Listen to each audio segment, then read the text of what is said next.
Good evening, everyone, and welcome to another Cosmic Cuppa with Jude, with our cuppas again at the ready for a wonderful cosmic sip. I hope you've all got your cuppas there to go. So tonight, I'd love to introduce you to an amazing man who I've not long met, who is a creator, a musician, a designer, has many, many wonderful abilities. Robert Vandertaal. So, Robert, how are you? I'm good, thank you. I've got closer to the computer so you can hear me.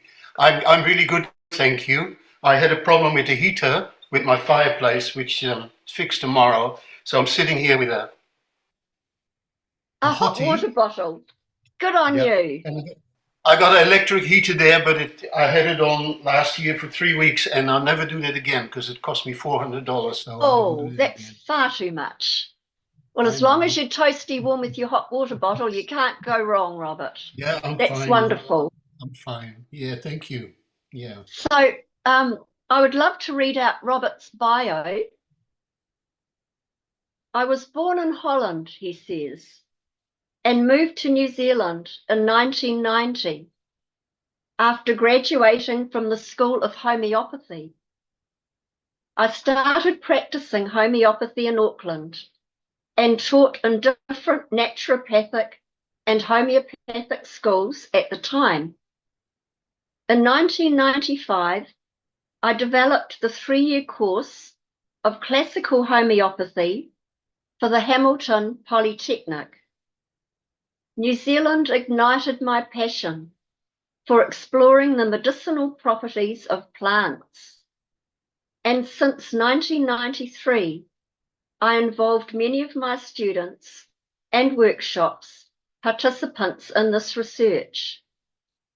Together with my partner at the time, Michelle Tappenden, we developed the Medicine of the Four Winds workshop program as a platform for researching the medicinal properties of native plants.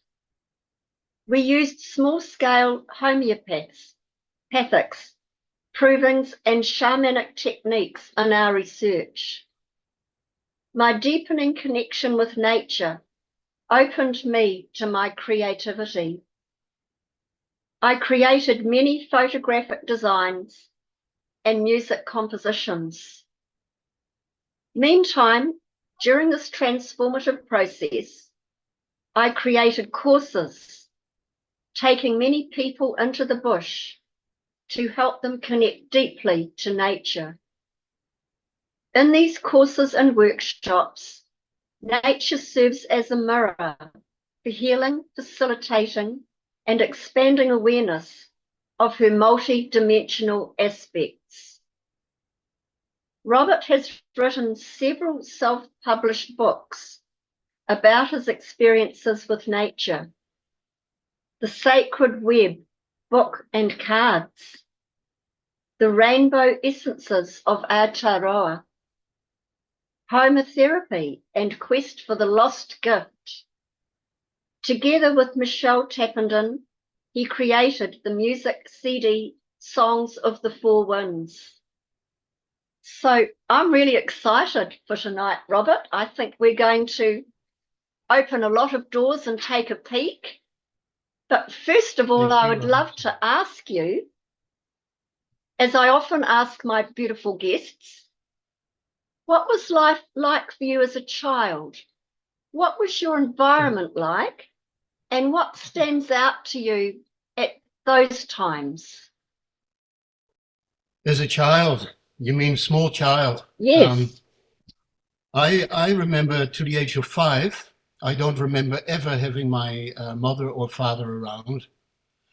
They're really good. I had good parents. They're good people, but it was a difficult time when I came into this world. And I was, my mother had a nervous breakdown, so I was raised I was carted off to a nunnery, to a monastery, and I was a couple of months with the nuns, and then they brought me back. But there's two sides of this. Like, I can't remember my mum ever being there or my dad till the age of 5.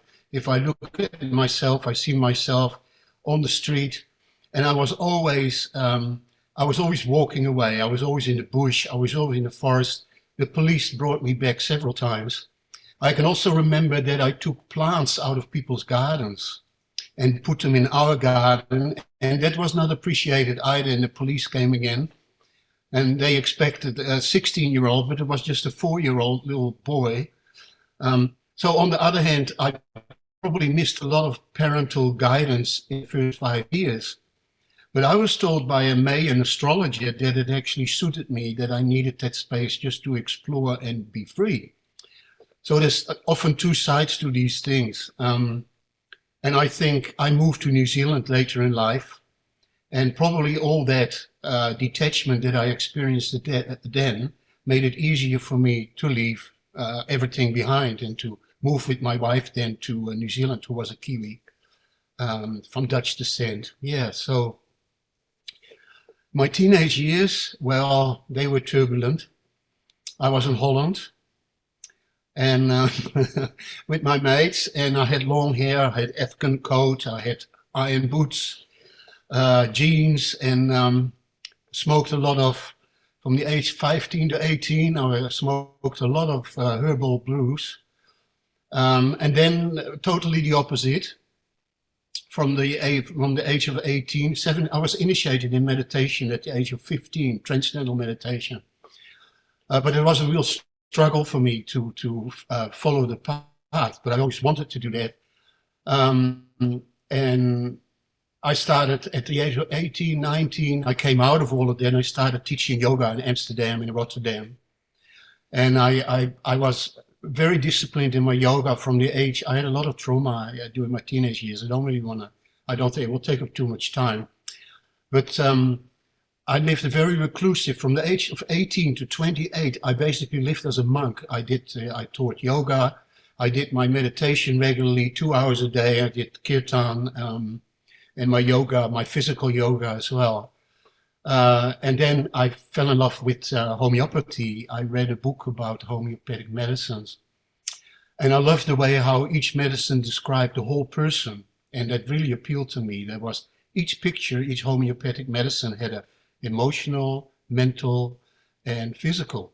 And that made sense to me because we are a total being. When we have something sick in us, it doesn't mean that part is sick. It just means the immune system is struggling and it goes to the weakest part of our body. And I became very passionate about homeopathy. The college was 5 years. I did it in 2 years, which nobody had ever done that before. And they said at the exam, now we're going to mark you really seriously because you're in a hurry, you want to do it so quick. But they couldn't fault me because I had the highest marks and after that I taught there in the college. And with some really brilliant references from some great homeopaths at the time, went to New Zealand and immediately ended up in the teaching scene, the Auckland College of Homeopathy. When I arrived in New Zealand, I fell in love with the bush. I went into the bush and I couldn't believe it. I've always loved nature, even as a kid, 5-year-old in the bush. And I thought, wow, I've got all these medicines I brought in from Europe. And when I go into the bush here, the pristine of the plants, the variety of the plants, it appealed to me so much. And I thought it would be wonderful to have the medicines of these plants. Now I have great respect for Maori, and I didn't want to use Maori rongoa because I felt it's culturally sensitive. And because in homeopathy we have been given techniques, methods to find out what plants are for by making a homeopathic preparation out of a plant and then taking it and giving it to a lot of people without telling them what it is. And then they write down how they feel, they write down their dreams, they write their physical sensations. And then you collect all that information and you look at the common denominators. Like if one remedy produced right-sided headache and 3 people experienced that, then that became important. So what I did, I started workshops and I was teaching in the homeopathic colleges and naturopathic. So I had a lot of students that could help me finding out about the medicines. So I made many homeopathic medicines myself, just by hand, which is quite, it takes a while to do. I make medicine of the plants. I make medicines of the animals, of the kiriru. I found kiriru feather with a bit of, that's what you use in homeopathy. You use some of the physical. I made a remedy of the owl, made a remedy of the little blue penguin, but also of totara, kauri, all the different plants. And the experience we had with my students were absolutely magical. I taught at the Polytechnic, and I had a class of 25 students. And you know, Polytechnic, a lot of these students, they don't necessarily know what they want to do. They just have to choose something. So I had 25 students in my class, and I asked them, how many of you actually want to become a homeopath? I think there was one. So that's quite a challenge. But what I did, I showed them the plants and I let them take the medicines. And by the end of the year, I still had the whole group. I haven't lost any students, and we had a ball. And they wrote me beautiful letters afterwards because they really experienced, by taking the medicine of the kiriru, of the wood pigeon, they took the medicine of the owl without knowing what it was, and then found out what it was after they experienced these energies. And they went from there to wow, you know? And so that was a really exciting time. I love teaching. I really loved that. If we could just backtrack a little bit, please, Robert. Yeah. So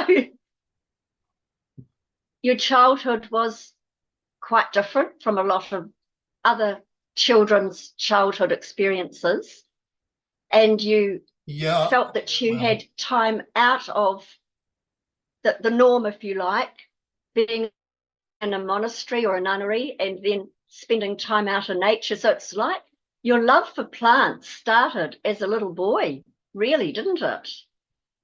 Yeah, well, I was actually, the police came to my house because people complained I had pulled trees out of the forest, little trees. So maybe I loved it a bit too much. You're not supposed Yeah. to do that. So But I really love to be, yeah, I love to be in the forest. I yes. grew up in Apeldoorn, that was it, where the royal palace is, the Dutch palace. And you got the crown domain, so you got big forest there around. I was in an area in Holland that had a lot of nature. How beautiful. So you were taken from the royal family, were you, Robert? Yeah, yeah, right. Sir Robert. So what brought you to New Yeah. Zealand, Aotearoa? What brought you out here? Well, at the time I was doing my yoga and I was part of a yoga group, and somebody came from New Zealand, Kiwi girl from Dutch descent. I met her and we fell in love, and she didn't like to stay in Holland. And so I said, will you stay with me for 1 year and see if this serious relationship, I'll come to New Zealand. It took me 5 minutes to decide. And it was really meant to be because when I got here, I felt like this is my home straight away. And I looked in the bush, and I'm glad I was raised in Holland. I mean, despite of the trauma in my little childhood, my education was good. Um, yeah, my childhood in Holland, the children are really well cared for at the time. I suppose they still are. You know, Dutch are family oriented. Uh, yeah, so And she I was the think, reason that I came. thank you. I think too, our childhood molds us, doesn't it? It molds us to the adult that we will be. And often Yeah, it's through trauma that we learn. It's through having space and silence and quiet that we can go within and be more with yeah, the inner work, our inner higher selves, nature, all that's around us, yeah, more than if we had a life with lots of other siblings where there's a lot of noise around. And so I think if yeah, we choose our families before we're born, we choose the instances that are going to give us the grounding of maybe not what we want, but what we need for our later life. Would yeah, you agree with that? yeah, absolutely. Yeah, I Yeah. see it all in a positive light and in a light that I Yes. can understand it. Yeah. Yes. Would you like to talk about your passion for homeopathy? Having graduated from the School of Classical Homeopathy in the Netherlands, being a former teacher and designer of a 3-year curriculum at Waikato Polytechnic, lecturer at the Bay of Plenty College of Homeopathy, and teaching postgraduate classes of classical homeopathy to graduates from all over New Zealand at the Auckland College of Classical Homeopathy. Excuse the long wound out sentence. I know. But would you like to talk a little bit about that, please? Well, I think, there's not so much to say. I enjoy teaching. I'm a natural at teaching. I never, I enjoy it because when I feel inspired, and it's easy to inspire others. And I had a very good memory for the remedies. Like I studied so hard that I could just recite whole remedies and but I kind of moved away from that. I went to a big transition. I had another traumatic episode in my life, and I went to Hua, an island off the shore of Tauranga and Whangamata. If you cross, there's an island there, Tohua, Mare Island. And I had a feeling that it was going to be a special time. Because when I was on the boat, the sea was alive with dolphins. I've never seen anything like it. I thought there would be 20 or 30. These were thousands. And the captain said that sometimes this happens, but I felt it was magical. Everywhere you could see were dolphins. And so we arrived on Tohua, Mare Island. And at 12 o'clock at night, I was sitting on the beach under the Puhutakawa. Now, the Puhutakawa was sacred to the Maori there, because all the wars that were fought there, and there were many, because the island is full of obsidian, and the tribes came from the mainland to gather the obsidian, to sharpen their weapons and everything. And that Puhutakawa was sacred, because there were all the bodies were put there for the family to be picked up that had died in battle. So I was sitting on the beach at 12 o'clock at night. In my chest, and it went on for 4 hours. I went, and I felt all these souls moving in and out of my chest, of my heart. I felt all their grief. I felt their pride. I felt their sorrow. It was just one stream of coming and going. And slowly I disappeared into that stream, and I had the most beautiful experience. Death didn't mean anything. It was, the Maori call it the wairua. So I ended up with these thousands of souls in this river, and we all became like one movement, and it transcended everything I had experienced in my life before. But when I came out of that after 4 hours, and the Maoris were around me, the Maori warriors, they were, what's happening to this guy? And because that night, the island was given back to the Maori tribe. But the next day, I remember when I woke up after that experience, when I looked at a plant, it was every plant, every tree that I saw was like, if I knew one plant, I would know everything there is to know in the universe. It was a deep sacred feeling, and that was important because I was given permission through that experience to start my journey with the native plant. And that started my course to be different from homeopathy. In homeopathy, you learn from books, from taking the medicine. But now I felt encouraged to actually talk to the plants, to feel the plants, to communicate with the plants. And that is when my journey started, where I learned about shamanism. But not in a cultural way, just in quite a universal way. And I use some of these simple techniques in shamanism to connect to plants now. It's very simple. You use a drum, you close your eyes, the intent is to connect to a plant. You do it in a group of 12 people, and they all journey in a meditation to that plant, and they receive information. So I had another techniques that gave me information. Okay, so there was one. Then I lived for a few years in Kerikeri by the Rainbow Track. Beautiful. You have the Rainbow Falls and that track that leads through so many native plants. I lived there for a few years, and what I did every day for hours, I would go for a walk, pick one plant. I would ask for a plant to be brought to my attention, and then I would respectfully, I take a leaf or a branch and try to really connect. And from that moment on, in my mind, I would say, from now on, I connect to this plant energy, and everything that happens on my walk, every thought I have, everybody I meet is about this plant. So I had my little notebook and I wrote everything that I felt from the plant. Now, some of the plants, and there was one plant a day, and that's for hours, some of the plants I couldn't connect to at all. But some of the plants I really connected to, like really felt them. And so I gained a lot of information from the plants that I connected to. And through my experience by taking in people into the bush, like one exercise I do is very simple. Like on the first day, we all sit down and we learn to journey with the drum, so they feel comfortable doing that. And they just go into the bush with the intent to find their special friend, to find that nature being plant out there that they feel attracted to, energetically resonate with. They all take to that like ducks to water. It's not a problem. And it's when you give 12 people the permission to think out of the square and to experience magic in nature, and you facilitate that, magic happens. On your own, you never get it. Absolutely does, Robert.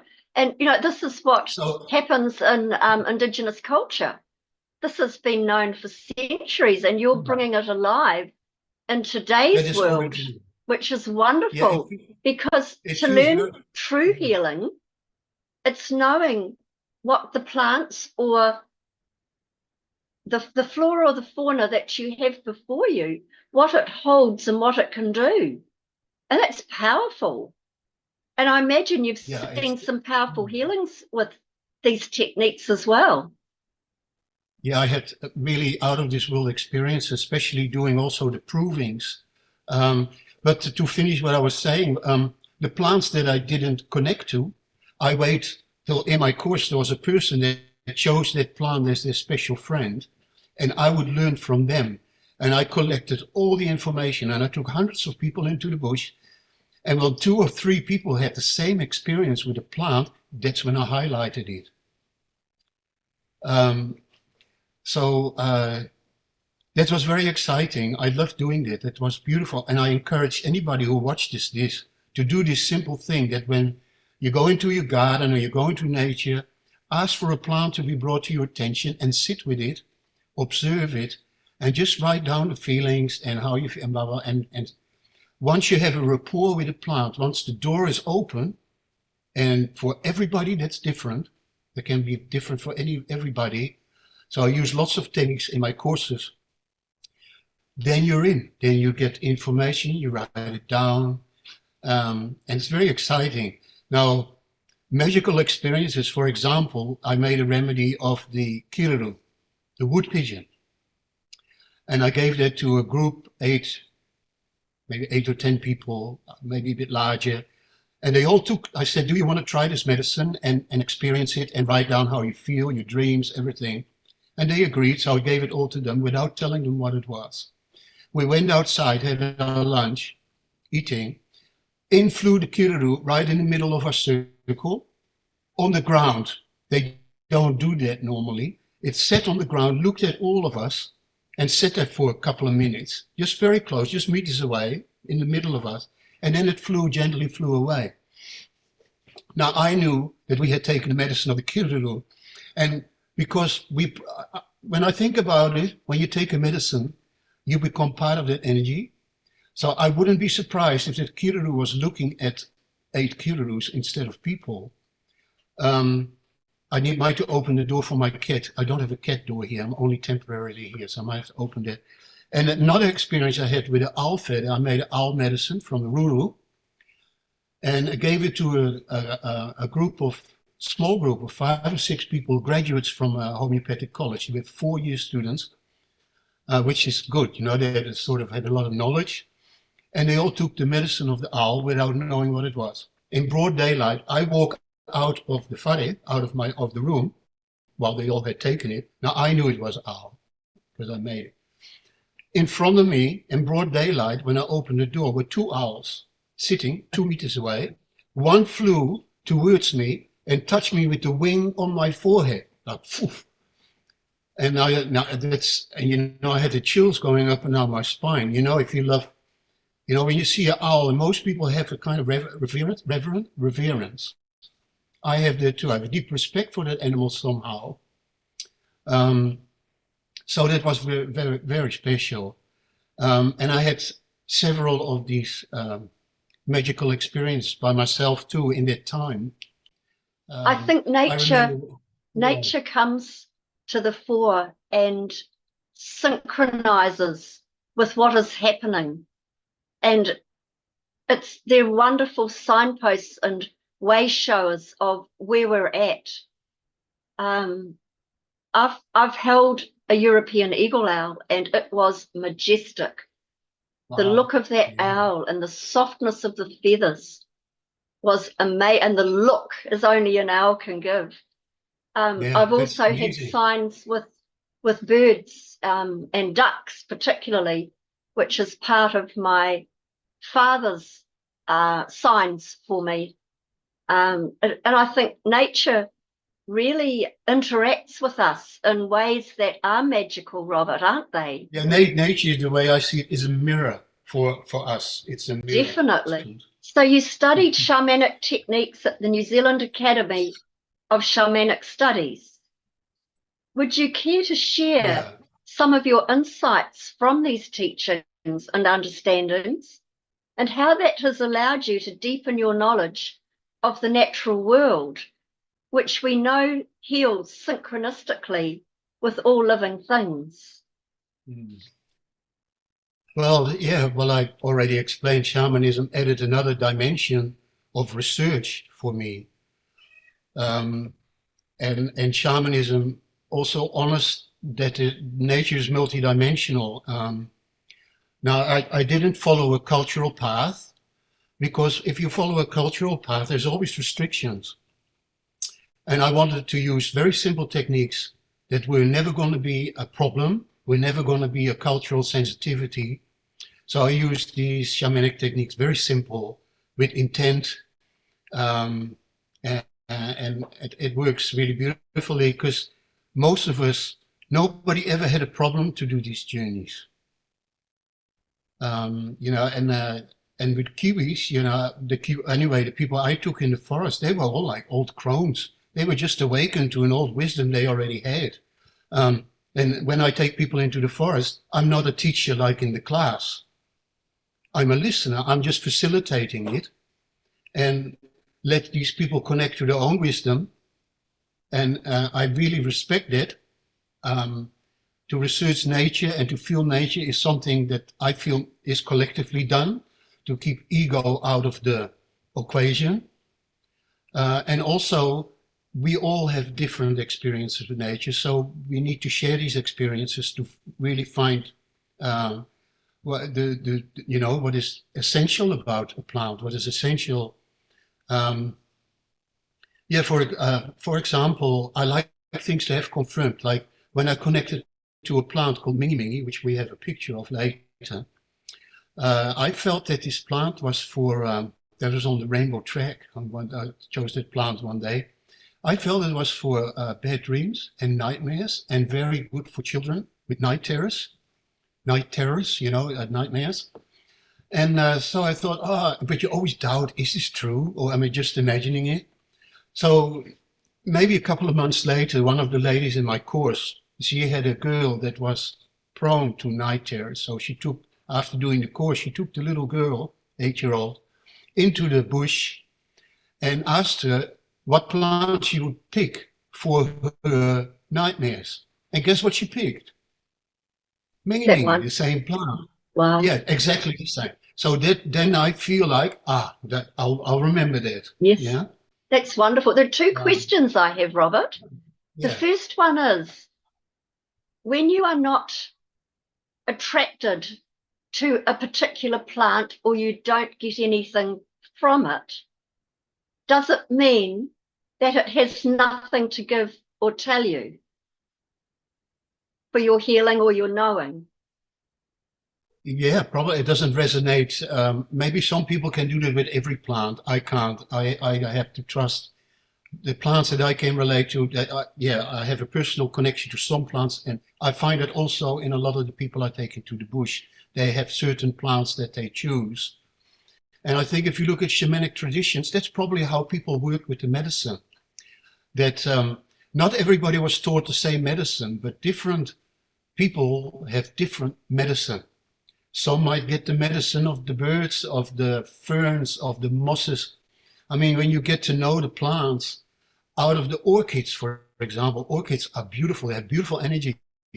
Out of all the orchids that are there, you could make a whole set of medicine that would probably help and assist with most problems. And the same with, so some people feel really attracted to the mosses, or they feel attracted to me, that means they resonate with those plants. And because of that, they can really work with them easy too. And because we attract the people that are like us, they will also attract the people that will respond to the energies of those plants. Now the second question is, with the Maori rongorongo, did you have overlap? If you've studied a little of that, did you have overlap on the same plants having the same desired effects in both ways of doing it? Well, my focus and what I got was more the psycho-spiritual aspects of a plant, like the bark flowers, while Rongawa has beautiful knowledge about physical application for physical illness with the plants. And that would have taken generations, I imagine, for all that knowledge to come. But yeah, I had to stay away from books, right? If I didn't want to read up about a plant. Once I connected to a plant, like for example, Relocating, I connected to really well, and I felt that plant in my heart. And afterwards, I read up. But first, I want the impression myself. I like that. I like that also in homeopathy that people should maybe, connect to the plants rather than through the books, just develop their intuition to listen.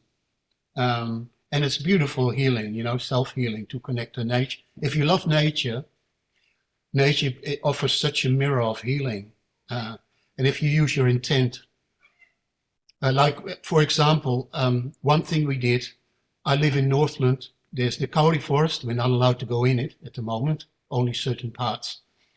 But then we had Omahuta kauris, and there was one kauri that had fallen, and it was huge, and it was hollow. So we would all go inside, and I'd take the drum, and then, in the middle of the bush, in this ancient kauri in a hollow, I would ask them to journey back into the generation to an ancestor where there was an issue that needed to be healed. And after they connected with the ancestor and the issue, they would go out of the kauri and find a plant that resonated with it and bring healing to that issue. So it would help heal that generational issue.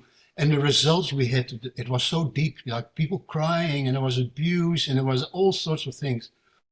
But in that a is really absolutely way. Beautiful, Robert. That is absolutely beautiful, and so healing on so many levels. That's an amazing way to do it. Yeah, and you only have to make an intent. Yes. You could go sincerely. You could go into the bush and ask for a medicine that helps you connect to your masculine lineage, or you can go into the bush and ask for confidence, anything, and then just let it come. And it's a beautiful. I really love that, and I love to do it with other people together. Because on your own, it's a bit hard, to have that focus and discipline. But together, the group energy makes it really strong. One of the things I love about your work, if I can call it work, it's more than work, really, your passion, is that you're working holistically, Robert. You're working body, mind, spirit, physical, mental, emotional, soul, wairoa. You're working with all of those elements, which is so healing. And as you are doing, not healing just for this generation, but for past, the now moment healing, moving into our future, all of our now moments to come. I love that. That is just so, so beautiful. It is beautiful because you can share it with other people to have that experience. And Yes. you no longer put yourself in the center, but everybody becomes the center, Yes. and has something to say and something to add. Uh, Equality, and my gift out of all of that, I feel, I started to make photos, but because I developed this relationship with plants, I made the photos to capture the essence of the plant. I did it with really strong intent in it. Some of the images I created took me days, took me hundreds of photos, and I use mirroring as well, mirroring of two. I think it's quite special. It's quite done quite a lot, but I made it, I feel I put so much attention to detail. To me it brought out, when you mirror plants, particularly the design of a plant, it's almost like gives you a way in. It's in between. It's the in between places where everything happens. The magic happens. And that's the next thing I wanted to talk to you about. Andy, I wonder if you could bring up those beautiful images on the screen now, please. So let's talk about your creativity into art, design, and music, which I find fascinating. Thank you, Andy. Yeah, well, You're weaving new pathways into being that were more readily known in our past, Robert. It talks of the mystical, the magical, the co-creating with other realms. Your artwork speaks to the mystical essence of the natural world through flora and fauna. Would you care to talk about your amazing artwork, please, that you just started to do, and your beautiful pieces of nature artwork for the home and office as well? Well, because plants have certain qualities, characteristics, birds have, everything in nature, you can use those energies to brighten up a space. You can bring plants that give courage and strength into an area where that is needed. You can plants that help with communication, or even animals, where there needs to be good communication in the workplace. There's so many variety of qualities in nature that you can capture with the intent to capture and then bring that into home in the form of art. This is what I do in my music too. I often focus on a plant and then I create the music. Now this, the image, thank you Andy for doing that, because I had no idea to do that. This is of course not sharp. Can you tell us about this image on the screen now, please, Robert? Well, it's not so sharp, but normally it's very sharp. This is an owl feather that I found in the bush. I don't know how the camera works. I got quite a good camera, not expensive, but I don't know how, so it's always on automatic. So I rely on the right light. There's only a certain time of the day that I can make photographs, because I rely on the sunlight coming through the plant and then making photographs of the design in the plant. And the best, because I can't work the camera, I have to rely on natural sunlight, which is actually good. So it's a natural photo, not doctored with. Now this owl feather I found, and it was in a dark part of the forest, in Puketi Forest here up north. I held it, and a beam of light fell on it. So you're in a dark forest and a beam of light fell on it. So I took a photo, and when you do that, everything around the photo naturally becomes black. So this is not done with a box or with a, this is done I made a photograph in the forest, and this is mirrored. But it just creates this, I really... It is exquisite. Could we have the next slide, please, Andy?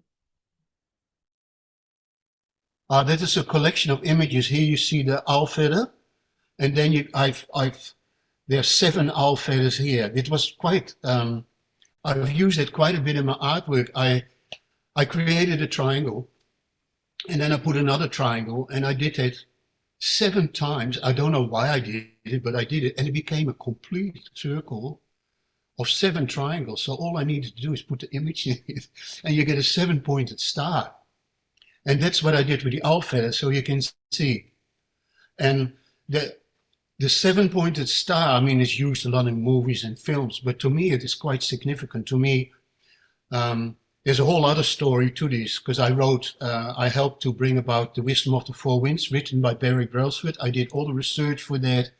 I wrote all the poems initially that he all changed, all the stories. And to me, and everything was based on the visions that I had for that book on the Tree of Life. I had visions of the Tree of Life. It was really nice. And the 7-pointed star to me is like a 2-dimensional representation of the Tree of Life. The way that the Tree of Life, I was given the Tree of Life, had 49 parts, which is 7 times 7, 7 rainbows, if you like. And it's not for now to go into detail, but there's a whole story to that, which is very fascinating. Yeah, so that to me was important, and I felt it was a gift that just happened through coincidence, that I can make these 7-pointed stars out of my imagery, and sometimes I use it when I think it works. That's And beautiful. that one, Could we have yeah, the next slide, please? Thank you. This is exquisite. That's pate, not the one you eat. That's a 7-finger family of you have 5-finger, and then you have pate, which is a more sensitive plant. I forgot the letter name, but it is used quite a bit inside homes in Europe. That species, it's common. The other thing I love, Robert, are your borders. The borders that look quite Maori in their almost a carving look, but they are so beautiful, and they border your photography amazingly well. You've got that captured so beautifully in its design. Well, I wrote a book, Homeopathy, which I described 123 medicines of the forest. There's birds, there's plants. And I went to a new festival, and it was near Pyro in the Coromandel, where a lot of people, and there were some Maori carvers. There was a young Maori master carver, and I got on with him really well. I liked him very much. And I gave him the book, the homeopathy book. And the next day he came back and he gave me this panel, which I have hanging here in the room. And he said, Rob, this is your journey with the plants. And I had other tohunga talk to me about it. And they said, this is not normal, what Maori use. This is like, feels different. But because it's given to me and it was made for me and represent me, I use that as the border sometimes of my photography. And I liked it. I really love it. It's beautiful. And that can you see it stamps. You see that there on the wall? Yes.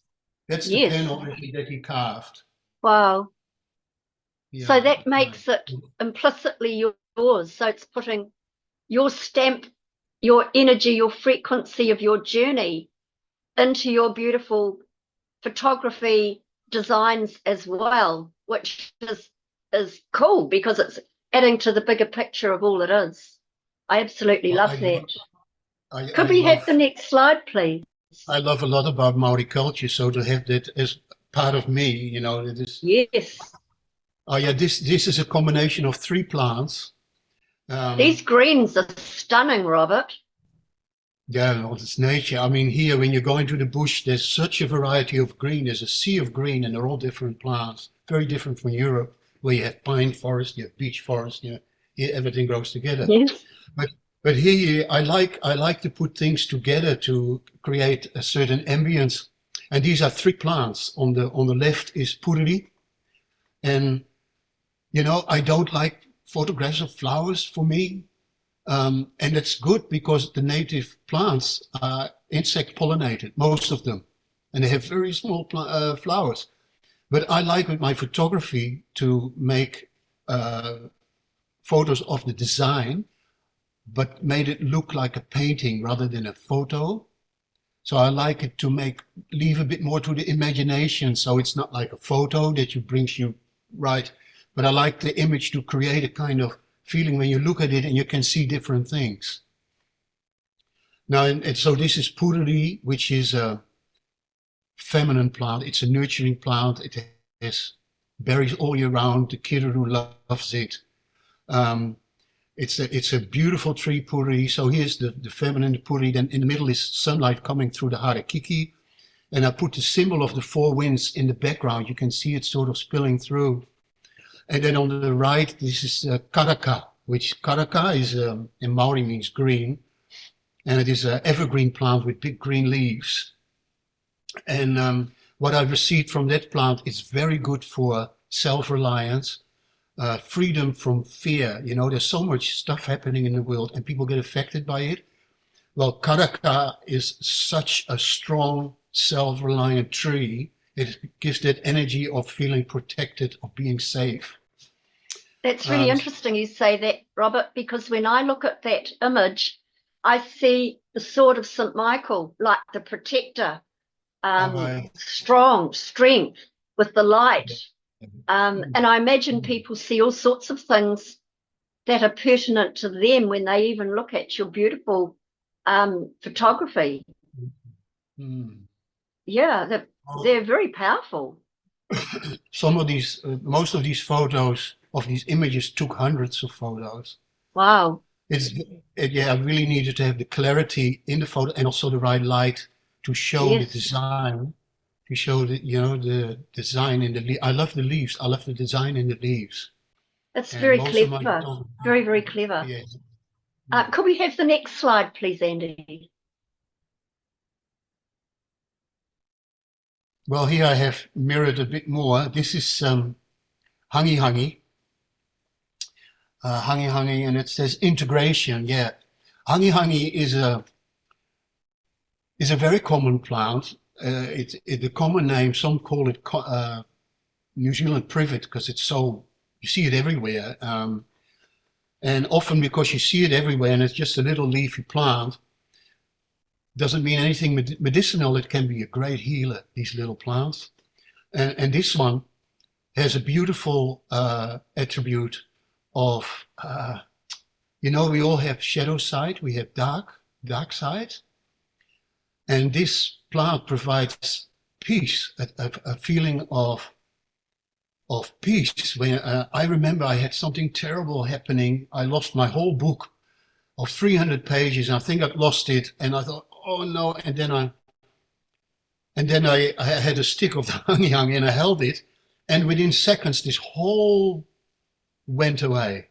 This whole anxiety I had about it was all. And that's hangi hangi brings this kind of acceptance and peace. It's a very powerful plant. So it has a very strong, it brings into balance the white and the dark side. Interestingly enough, I love making sticks, medicine sticks that are ambassadors for the plant. And after the rainfall in Kerikeri years ago was really bad. And a lot of the trees were blown over or they were run down by the water, by the stream. So I show you the stick I made of that hangi hangi that had fallen over.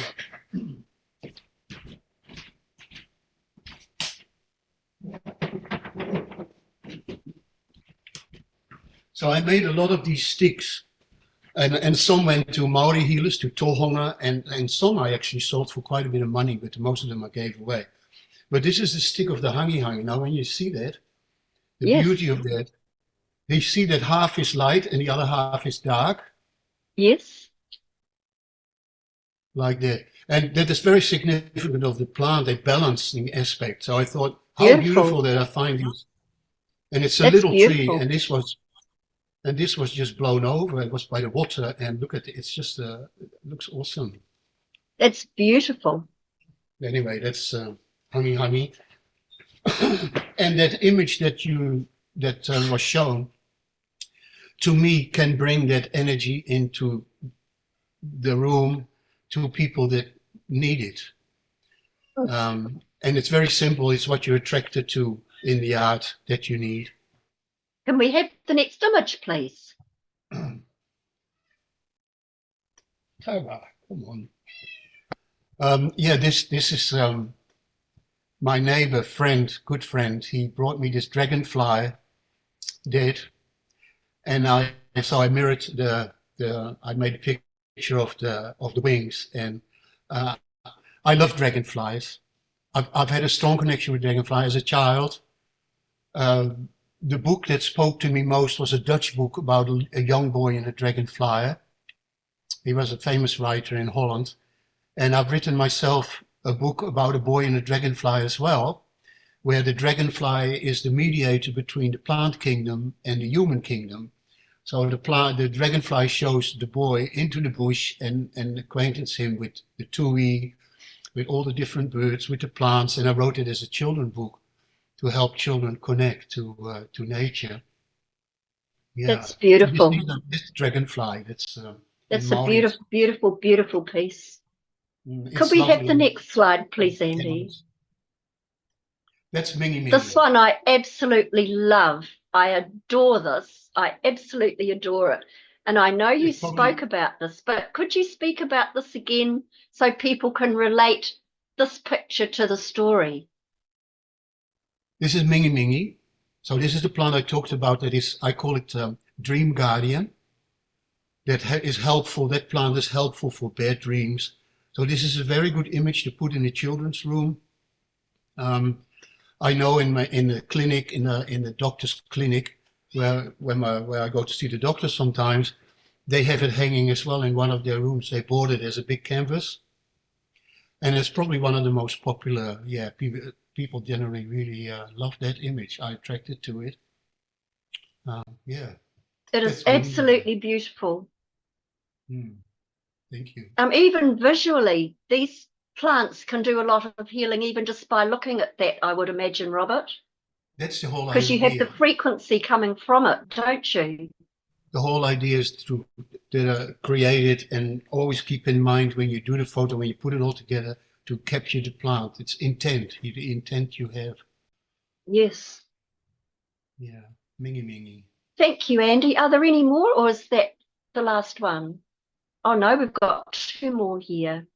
So this looks like a splashback, Robert. It's a splashback. I specialized in splashback for a while, and I still have that. And Lee is doing a great job creating the website for all these.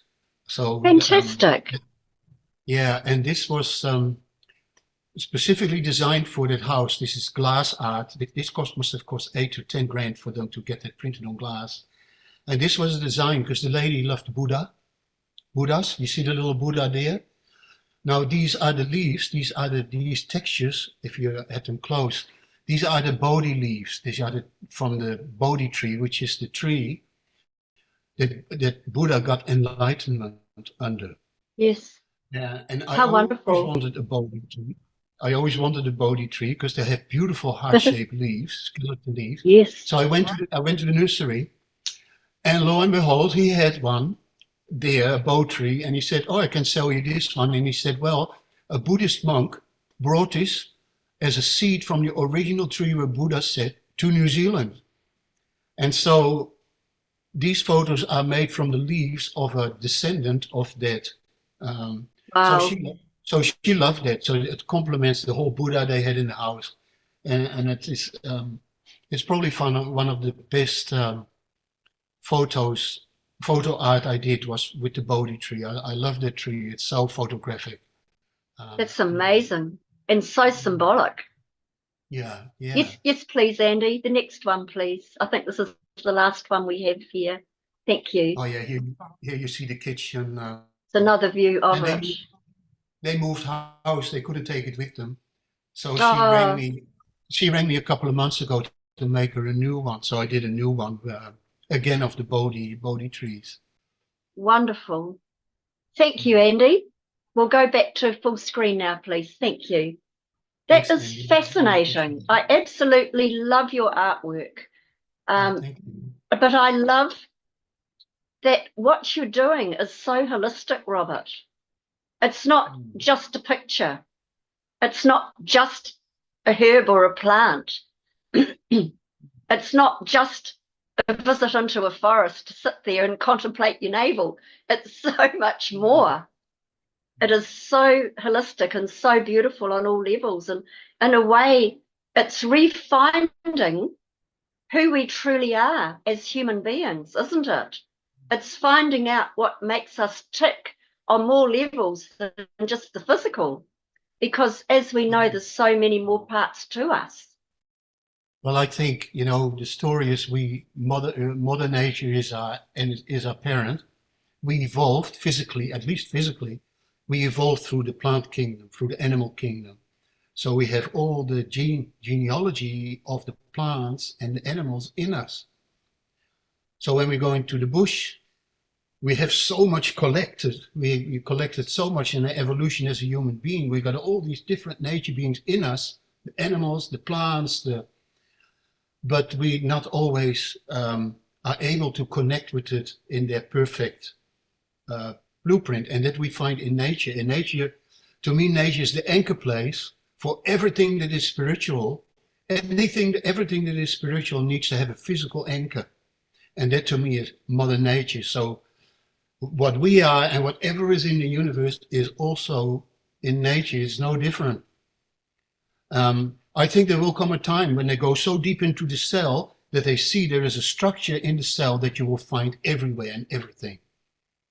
It has to be, otherwise everything would fall apart. There has to be a common glue, which is some DNA, some divine DNA that binds everything together. I totally agree with you. I totally agree with you. Everything is within. Everything is within. So within, so without, so above, so below. All of these truths.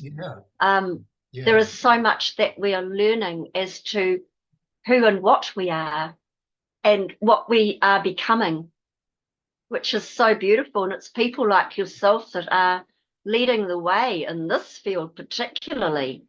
And I absolutely love what you're doing. Excuse me. Your music combined with your exquisitely beautiful visuals and videos are very moving and can transport one into another place, Robert. Would you like to talk about their creation as a composer, the frequencies you use, and the ideas behind their making with your music, please? I think any artist or anyone that wants to be an artist, I would say find the thing that motivates you, that triggers your passion, and use that for your art. So for me, that has been nature. As a 13-year-old, I got my first guitar, and I always wanted to compose music, and I already wrote music then for The Boy and the Dragonfly, but I had a block. I had kind of a block. And through the years in working with nature, that block has gone, it resolved. And then it might have taken me weeks to make one song. I can make 2 or 3 songs in a day and record all the different instruments, the flutes, the guitar, the bass, everything, and even try to sing. Because sometimes it's a vocal song, and because I have nobody around me that can do it for me, I have to do all the parts myself, even the singing. And I had to come to terms with that because I wasn't particularly see myself as a singer. I can sing, but I'm not a singer, you know? That's the way I say it. But I do my best to project the feeling of the song. And so a lot of my instrumental music and even some vocals are about nature. So I made the music for Kakapo, I made music for the kokako, and I used the kokako. You hear the bird sound in the background. I don't have that music for you here. And with the kakapo, I got a recording of, you know, the kakapo is the ground parrot. Now think about it. Parrots are social animals. They're always loud and in the air. Well, this is a hermit. Can you believe it? A parrot that is a hermit, how extraordinary, lives in the earth. But he has a booming call that he is 5 miles away to attract the female. So I use that as the rhythm for my song about the kakapo. So I use guitar and flute, but in the background, if you listen carefully, you hear the booming sound of the kakapo. I really love that. I'd love to be able to go to the plant and get the music from each plant, but I haven't quite managed that yet. But a lot of the time I do get really good connection with parts of nature, and then motivates me to create the music. Well, as we know, our friend Gary Cook, I don't know if you know Gary Cook. Yeah. Yeah, He yeah, has hooked up electrodes to plants that plays the most amazing music. yeah, yeah. So the music Yes, is already there. Yeah, yes. We just have to tune in, don't we? So I yeah. wonder, guys, if we could play a piece of Robert's beautiful music now. Um, that would be wonderful. So I'd just love you all to hear what we've been talking about with a piece of Robert's beautiful music.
Thank you.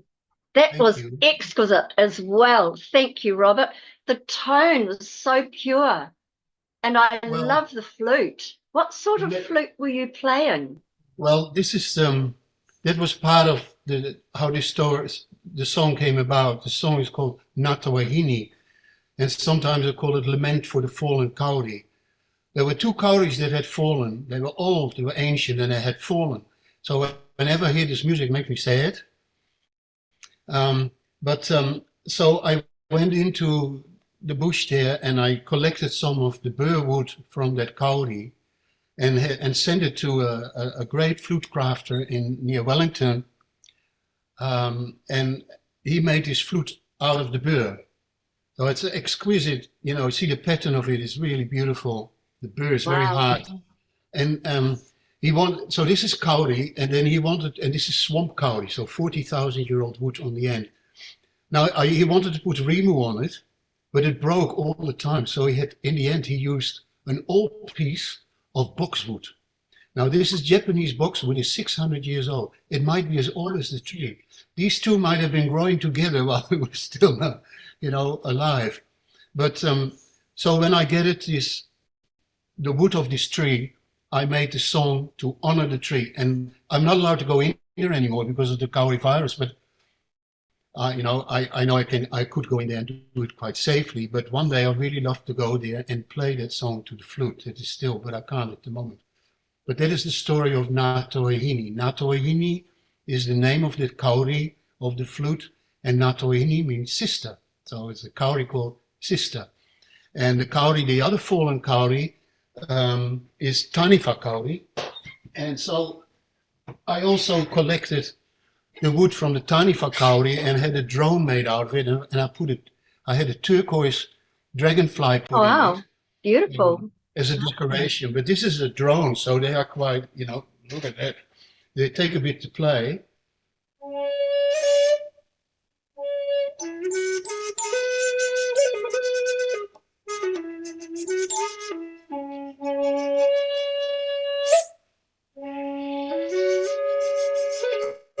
So you got two tones of Yes. that.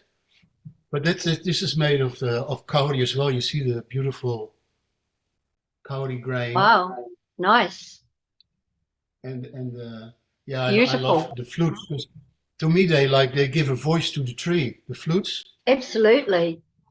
So why was that one called a taniwha kauri? Was there a I don't taniwha connected with that tree? I don't know. I don't know. But it is kind of special to have the taniwha flute. I mean, Yes. taniwha to me is a beautiful being.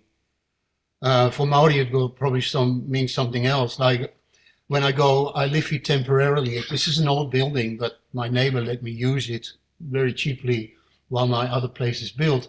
If I go up the hill here, I have the most stunning view of the Manamuka River and the Hokianga. And when I go up there and I sit there, and there's this amazing Cuppa tree, I can feel this energy, and I really connect it. And to me, it's like taniwha energy. Oh, it's an aeroplane or a helicopter. To me, yeah, they're like dragons. You know, we have in Celts, they have the dragon, the water dragon, the fire dragon. To me, taniwha are similar energy. They're found in certain areas as a protector. They certainly are. Can you hear Can you hear the helicopter as well? No. Oh, good. Very loud. Interesting. You've When got I'm helicopters recording, flying overhead. occasionally, yeah. When I'm recording, they're a nuisance. So, Robert, I would love to chat about insights you received on the four winds, which are quite fascinating. This knowledge has come down the ages in many forms, as we know. We've all heard about the four winds of the corners of the earth that kept the world in place, the four directions, the four main sections of a medicine wheel, four stages of life, four suits in a deck of cards, particularly the tarot, four seasons, and more profoundly to the different feminine and masculine aspects of self. Could you talk about this, please, and also to your understanding of our Aotearoa alignment connected with this? Well, I met Barry Brailsford and I said, we should make a deck of cards. And Barry said, that's a really great idea. And it took me 2 years, and I collected all the different information about plants, wrote it down in a document about 200 pages, A4. And Barry really liked it. So he said, can I write a book from that? So I said, yes. And and then after he did it, he said, Rob, he rang me, because he lives in the South Island. I lived then in Katikati in the Kaimai Forest. How does the cards need to be placed? Like how many cards? And I said, okay, I will ask. I will try to find out. So in the next day, I did my yoga exercise, I did my meditation, 4 o'clock in the morning. I did my sadhana, I did my jhana meditation. And the next thing, I get this vision. And it was not just, sometimes you toddle off in your meditation and all sorts of things. But this was like clear as anything. There was this huge Puhutakawa tree stretching to the four corners of the universe. I was, wow. And there was this man sitting on the base, dressed in white, of course, with a lot of hair. and he started speaking to me, and he said, this is where the journey starts, and this is where it ends. And I stand in between. I am the tree of life. I am number 49. And I could have imagined all that, but not at number 49. It was really weird. Anyway, I rang Barry. I said, Barry, there need to be 49 cards. And then Barry said, well, we have to add the 0. That was very onto it for him, because the 0 indeed needed to be honored. I could go into depth. It goes very deep, because in the coming time, what I had to ask about, what is this about? And the next thing I received in my meditation was the four winds, the four winds, the four winds. So I divided, and then I thought, now that makes sense. You got 49. There's four winds. 12 in each direction. You know, 12 makes a cycle. And then you always have the number 13 that is central, like the 12 apostles and Jesus, the 12 knights of the round table and King Arthur. It's an important mathematical, it's a spiritual thing. Anyway, so you put 12 in each direction, 13 in the middle. The number 13 is in the middle, just one card. Then you got 49 cards. With card 49 being in the middle, and 4 and 9 is 13. So that fitted beautifully. So I got that. I thought, okay, so it needs to be the 4 winds. But I asked, how do the 4 directions need to be placed? Because the 4 winds are everywhere. All of us that are watching, we know the 4 winds. It's part of us. We are made out of air, water, fire, the 4 elements. And every culture has adopted that as their foundation. The Vikings, the Celts, Native American Indians, they have a medicine wheel. The Chinese have added a 5th element. I mean, but it's basically the same structure all over the globe, held by different tribes in harmony with the seasons and where they are on the placed on the planet. So I thought, okay, so I have to use the 4 winds, but how is that for New Zealand? And I had to get it right. And I could not look at the books, because they would, you know, the Native Americans put fire in earth. They put it in the south, right? I had to find out what it is for New Zealand. And then I started to meditate, and then I got in the sun rises in the east. So fire is in the east. And when the sun goes down, the moon comes up. So I water in the west, right? You got the moon and the sun like that. And then I'm left with earth and air. Mother Earth, Father Sky. And then I thought, well, one of them needs to be in the north. And north, to me, is the direction of spirit, right? So that must be the most subtle element, which is air. So put it in the north, air, and in the south, earth, Mother Earth, is in the south. Then it didn't stop there.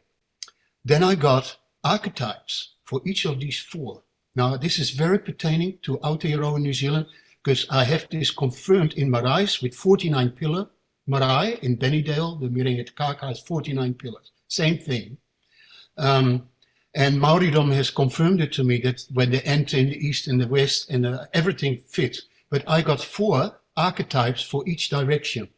In the east, where the sun comes up, where there is fire, fire was a warrior.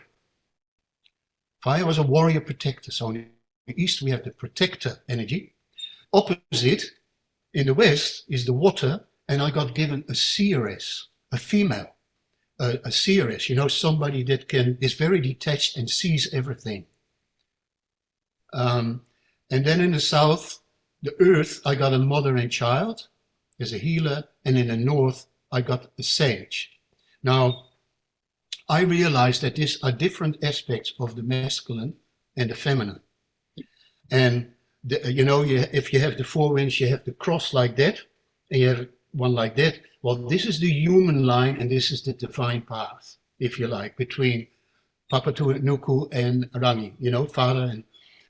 But the sun and the moon, they hold the aspects of the feminine and masculine that are the protector masculine, protector feminine. So the warrior is the protector masculine. Not only for men, for everybody. We all have these 4. And some women might choose the masculine protector and become more like a warrior-like, while some men that are sensitive might use their psychic energy of seeing to protect. So the protector masculine is a warrior, and the protector feminine is a seeress. It's the ability of the female, of the woman, to see clearly what is happening without any attachment. That energy is so powerful that it can take you apart just with words, right? And so when they're in balance, you have a warrior that's healthy, and you have a seeress, feminine, that is healthy. But if they're out of balance, they become negative. So the warrior turns bully, and the seeress turns bitch. And these are the protectors that we have in a negative way. We have the bully and the bitch. So, that fits really well. Now, interesting. And then we have the sky and we have Mother Earth left. Now, before I go into detail, I'll just tell you something else. Around the time that this all came to me, there was a book that I really liked, and it was the Celestine Prophecy. I don't know if you, well, Robert Redfield. Interestingly, he writes about 4 types in that book, but he uses the negative. It's the same thing, but he uses for the warrior, the dominator, which is the negative, for the seer as the interrogator, for the sage, the aloof, and for the nurturer, the mother energy, the mother child, the real feminine, poor me. So he used all of these out of power. Yeah, so, and anyway, being critical and having a homeopathic education, you like to have proof. So I asked in my meditation, can I please have confirmation that this is true? Because this would all go, into writings. So I have to get it right. Somebody knocks on the door a couple of days later, never seen a man before, with a caravan.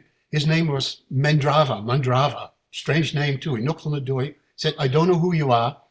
I came to the gate and I have to give you this paper. And I went, what? And on the paper was written, fire in the east, water in the, and everything that I had gotten. And he had no idea why he had to write it all down and give it to me. But it was all confirmed what I had, on paper. So from then on, I used that. And it's very helpful because the different aspects of the feminine and masculine, we also have in nature. Some plants feel more masculine, some plants are more feminine. Some plants are feminine in regards to being very nurturing and healing.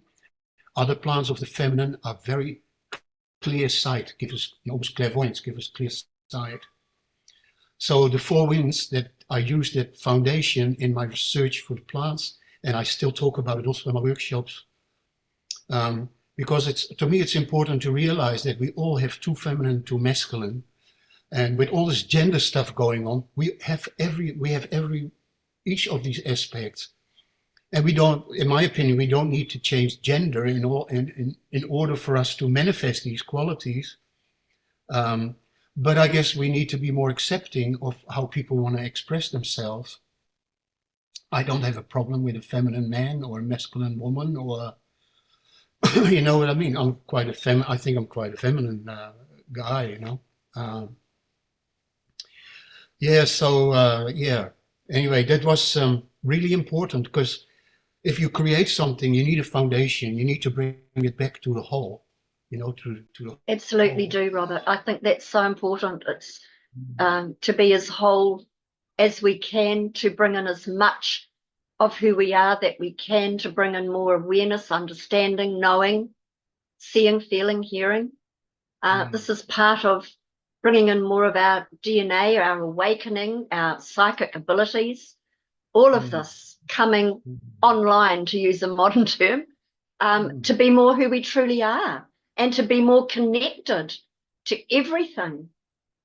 To be more connected. We're part of Mother Earth. We're part of Father Sky. We're part of everything that we see. So it's very exciting that we are becoming more. I would love to hear about your creation of the beautiful card deck, like the tarot you created through vision, but in a different format. And you talked, instead of a 2-dimensional tree of life, you speak about being given a 3-dimensional version where there are 4 pillars instead of 1. So you touched a little bit on that. Would you like to talk a wee bit more about that aspect, please? Well, esoterically, when you think of the tree of life, you would think of the Kabbalah, which has a central pillar and 1 pillar on each side.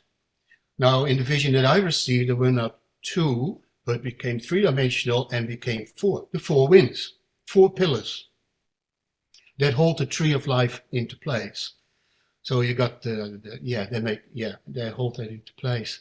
Now, it didn't stop there. My hand started to swell up because I needed to write something. I didn't know what it was. My hands got full of eczema, bright red. I went to see a homeopath colleague, because you were the worst homeopath for yourself, because you can't be objective. And she gave me like, what was it again? Some explosive remedy, like a nuclear, anyway. So I had to write, and I wrote a children's story. Started with of 49 animals. I didn't know it was going to be 49. It started with a bee, and then a spider, and then a dove. And I had to write it from my heart so a child could read it. As soon as I went into my mind, I had to stop, couldn't write anymore. And so, but in the end, what I actually was given, these 49, when you have the human body, the energy body, and you have the 7 chakras, right? We have 7 main chakras. Well, if you look at the chakras, the base chakra, the Muladhara chakra, is 4 petals. They're lotus flowers, right? They're often depicted as lotus flowers, 7 beautiful lotus flowers. But they all have different amount of petals. Did you know that?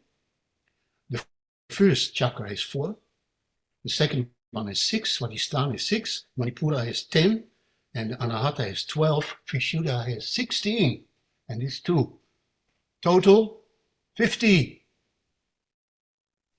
And when I wrote the story of the 49 animals, I realized that the quality of each of those animals resonated with the quality of one of these petals of the chakra. Because in total there are 49 petals. And I found out through writing about these animals, because it had to come through nature, all the wisdom had to be told through nature, so the animals were perfect. Because animals, we can very easily relate to an animal and the quality of the animal, like courage with the lion, etc. But the story was a story from the one source, and then all the way through the elements of ether, air, fire, water, earth, to the physical, and then consciousness developing. And it was like a full circle of coming from the source and then returning as a fully awakened human being, right? And there were 49 stations, but it was a cycle. It's like the Brahma Chakra, they call it. It was a big cycle. So for the first time I understood, I was given in the writing of the Sacred Web book and cards, and I created 49 cards to illustrate this. So you can lay them out. You can lay out the chakras and the qualities. But they tell the story. These glands are our journey from the source to where we are going. It's all there. Our enlightenment is there. Everything is there. We cannot realize anything that's outside of us. Even the universe and the planets I was given, we can see and recognize the planets because we have them here. So I found out that these places here, the subglands of the chakras here, resonate with the moons. And there were 13. And the heart chakra has 12, which resonated the qualities with the star signs. And the Vishuddha chakra is also called the sidereal plexus. Sidereal refers to the universe. And here are, in miniature form, there's 16 subglands. These are all related, are little planets we have inside, Mars, Venus. We have all these similar energies within us, so we can actually relate to these planets and feel them. And so there were 14 planets and 2 major star systems here, Pleiades and the 7 rishis. Now I can do a whole workshop on that for 5 days to go into that. At the time I had an astrologer coming from Holland staying with me. He was one of the top astrologers. And I showed it to him because I'm not an astrologer, and I had to write all this down with it. And he said, it's perfect, absolutely perfect. And I've learned so much from the throat chakra and the planets because they all align in triangles. They align in 2 rainbows, 7, 7, and then 1 to guide each rainbow, that is 16. So yeah, I don't want to confuse anybody. I'll go into it. It's actually not That's fascinating, Robert. I had no idea. That's fascinating. The whole story of creation is in this rainbow of unfolding, 7 glands. They relate to 7 planets. Wow. That help with the Pleiades to bring all the energies that are physical into manifestation. And then you have the star constellation of Great Bear, the 7 rishis, that brings us back to the source. So that's a rainbow. I call it a rainbow of returning, 7 steps of returning. They sit right here. You know, we have it all here. This is really amazing. It's an amazing place, this throat chakra. Yeah. In the beginning was the word, the sound. Yeah. The Everything was sound. created with sound. And it started with zero, like Barry added to zero, where zero is one of the subglands of our third eye, where the light comes in through the crown and hits the third eye. It's pure light. And then the light gets refracted into 7 rainbows, 49. That is the design of the tree of life in light. In light, look, the architect needs a plan, right, to create all that. So here it is in light. 49, the tree of life in light is on the other low. Wow. And then it Wow. goes down our body to become more and more physical, physical, physical, physical. But it is like a Russian doll. It's like it's all triangles, you know, and you take the one top and then like that. And so it's all triangles. You got 48 and the 49 and the 0. You can divide them all into 3. It's really, I They think, do say the universe complicated. is made up of geometry, mathematics. It's one Yeah, absolutely. aspect, And isn't it? the triangle is essential. Everything is triangle. Everything is triangle of feminine, masculine, child. Indigenous would say there's a feminine, masculine, and the child. That is the teacher that, you know, the balance is the two. And the third one brings the energy to the next. That's the in-between. I've seen the ascension symbols in stone in Egypt, and they all are all triangles, although they're quite tall. They're not equilateral, they're quite tall. And it's the ascension symbol, and it's in a triangle. Oh, yeah. Yeah. It's fascinating stuff. So we're all carrying all these rainbows. Yeah. Which is amazing. Yeah, you could, seven rainbows. Wow. Yeah, The Medicine of the Four Winds workshop you and a partner developed, researching the medicinal properties of native plants and the techniques used, I find fascinating, Robert. Reopening our connection to nature can be hugely transformative on every level, assisting us to heal physically, emotionally, and spiritually. Could you speak about this and your development of courses to take people into the bush that you've mentioned, to help them connect more deeply to nature? Would you like to touch on that, please? Yeah, well, I've talked a little bit about it. I usually, when I have a group, I used to teach homeopathy, but, you know, and this kind of work is different. You are facilitating. So when I go into that space, I become aware of what everybody's going through. Not in detail, but I know what's going on, you know. And when we go into nature, it's funny, I know what's going on with people, you know, and that's all I do. I don't say anything. I just know I need to notice what's going on and hold the space. So we talk about the 4 winds, and we talk about techniques to connect the plant. So we have the homeopathic proving. We can take the medicine and experience it. We can journey to the medicine by putting ourselves in a transcendental state, in an altered state, by using the drum and intent. Then we can go into nature and connect to the plant and observe the plant, which is the science of signature. So some plants have heart-shaped leaves, some plants are soft to touch, some plants have prickles, so you have to be careful. All this kind of stuff tells something about what's inside of the plant. On the outside is what is in the inside. So we talk about all these techniques, and then I leave people basically to find for themselves what is their way to connect. So I leave space for that, because I never had anybody that couldn't do it and find their own way with it. And it is much more rewarding to find your own connection and your own way than being told everything. You know, you just become another, follower, rather than, whatever we teach, we want the next one to go take it further, not to become a clone. So I make a plan for the workshop, but once I have the group, the plan goes out of the window, and I just go with the flow. Because the energy That's of beautiful. the group, Best way to be. Yeah. Yeah, I Best way feel, to be. Wonderful. Are yeah. there any new projects you're working on at present at all? Uh, at the moment, I'm, I think somebody wrote about it, a writer lady, beautiful writer, that we have come to a time where we evaluate now everything. You know what I feel like? I have learned all these things, and I have so much other things to learn, but I've got other people also to do that for me. And now I feel like all that I had, I don't know.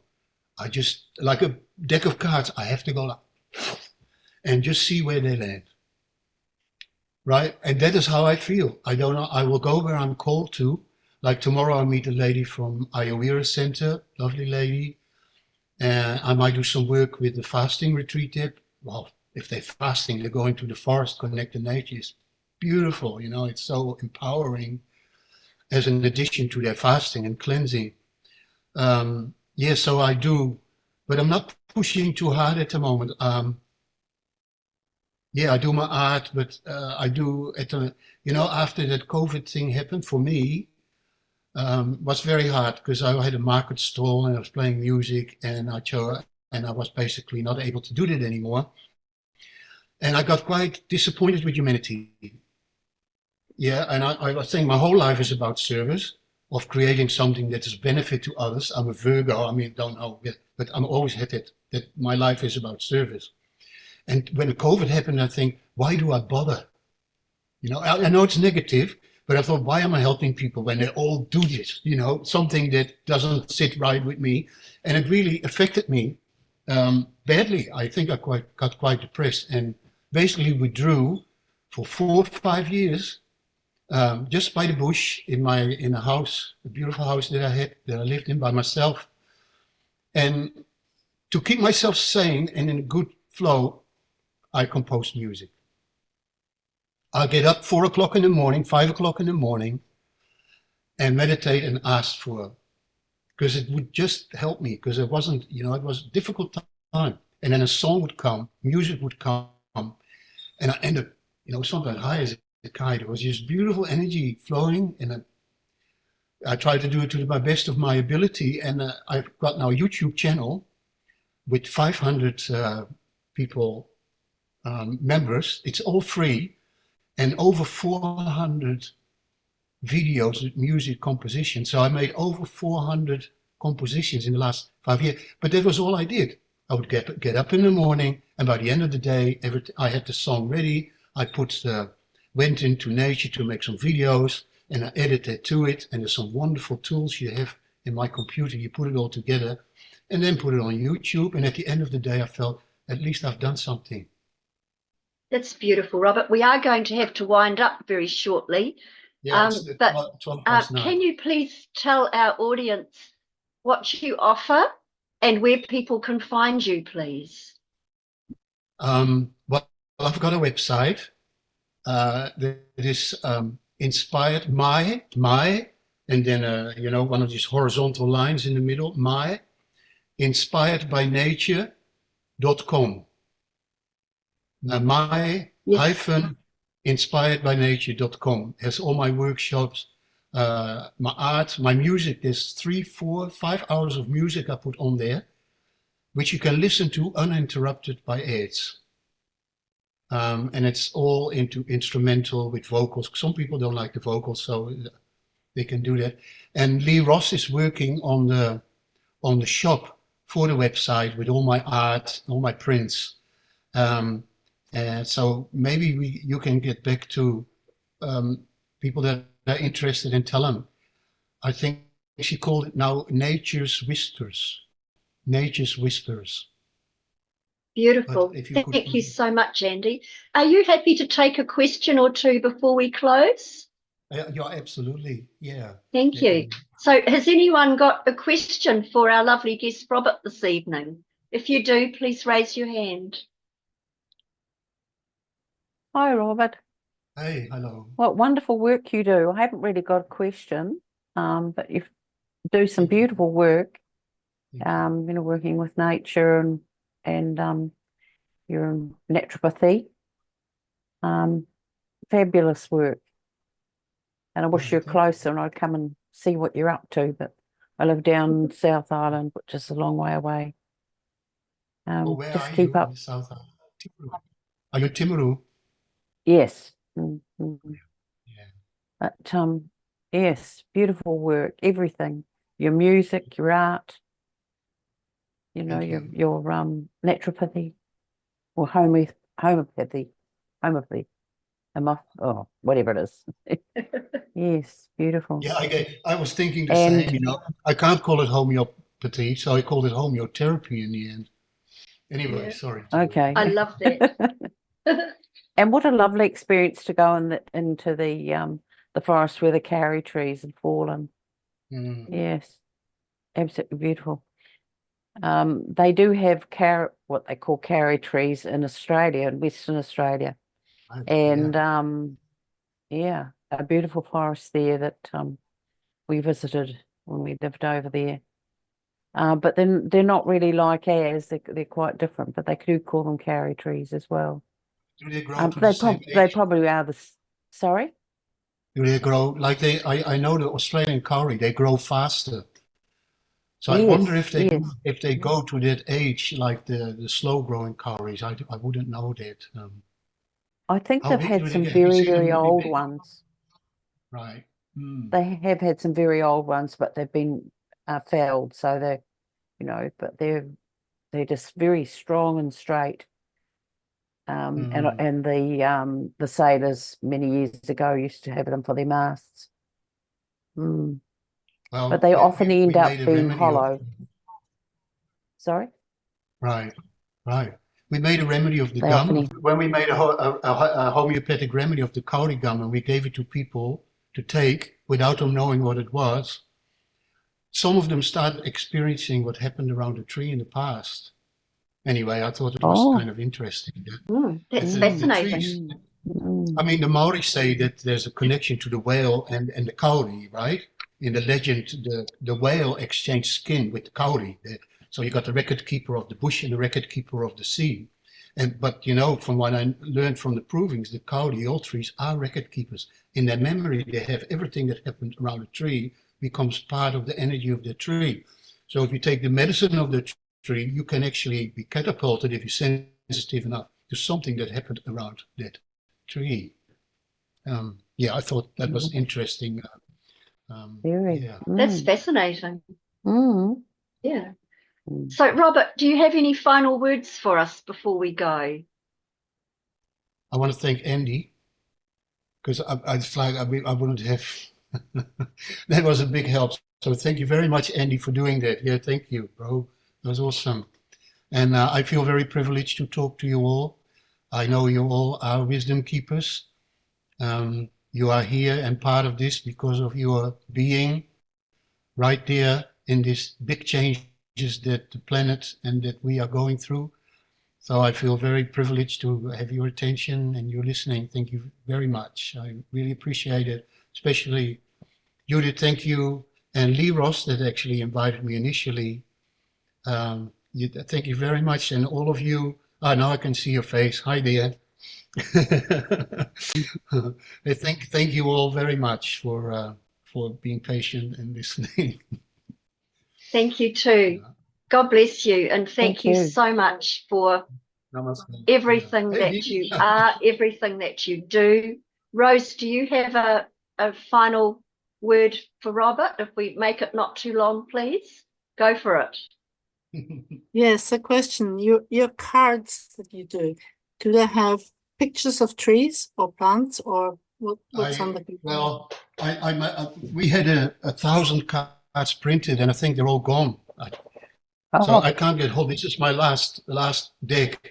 But what I did, the story that came through the sacred web to the animals, all the wisdom had to be represented by stones, by the trees, and by the animals. So each card is aligned with a subgland in the body in its meaning. So here we have the giraffe, and around the giraffe, here we have a mineral. Can you hold it up, please, Robert? Can you hold it up, please? That's better. Thank you. So you have the animal, and then you have the mineral around here. So I used all the minerals, rose quartz, labradorite, everything in harmony with the quality of that subgland right, in the body, because these cards tell the whole story of us, you know. And the tree, can you see the tree? I use the bark of the tree in the background.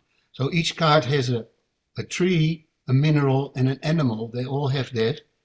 And they're all different. Like here have the lion, and the lion will have a strong tree, probably the Lebanon cedar, and the lion will be with gold. So this is the mineral gold around the lion. And then underneath the card, this is the chakra symbol, where it is. That would be the second chakra, the moon shape.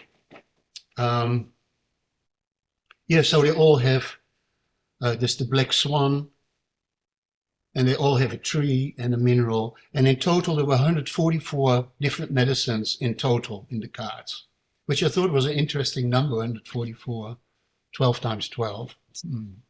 I went to see a very special lady in Auckland, and older, and she passed away. She must have passed away by now, because then she was already old. She was a very, very good psychic. And she said when this book came out, when I wrote this book, she said it will take 35 years before this goes anywhere. And that's now.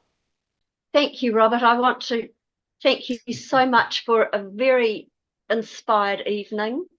I want to thank Andy and Lee for being the master technicians, of which you know I am not. But I do love having these amazing guests to share wisdoms, insights, understandings, spreading the love, which we're all about. If you're going to be watching this on YouTube, remember to like, share, and subscribe. And as we know, peace on earth, it starts with you, it starts with me. So good night, everyone, and God bless.